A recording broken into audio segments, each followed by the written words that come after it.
I want you to know this is the best conference subject and title I've ever heard of. It's exactly on point because capitalism's essence is economic change, never-ending change, and we're going through an enormous amount of change now, and it's not going to stop for a long time. So I'm going to give you an optimistic perspective on America today and tomorrow.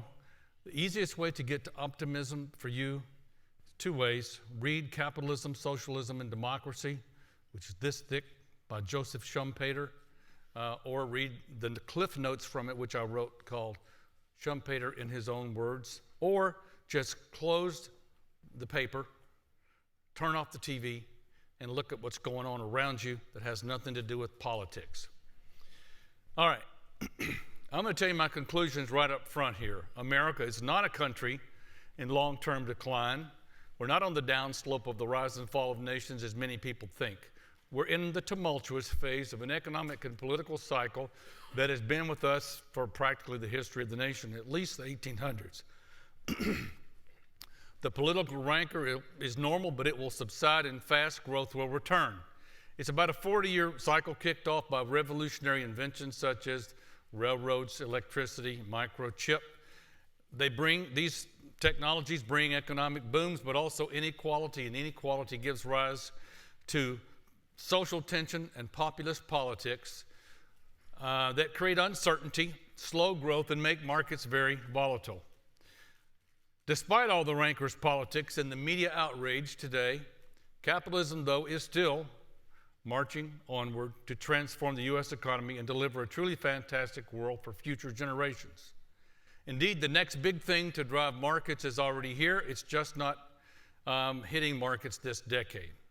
The Roaring '20s is coming again, but we're not there yet. In the meantime, well, even in today's seeming distress, living standards for most Americans, not just the rich, are still advancing, and for us who have been a part of the top 20 or so percent or more, things have gotten even better.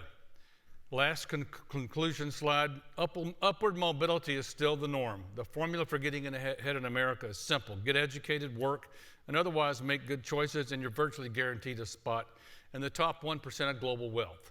America is still the world's land of opportunity. People die trying to get to this country.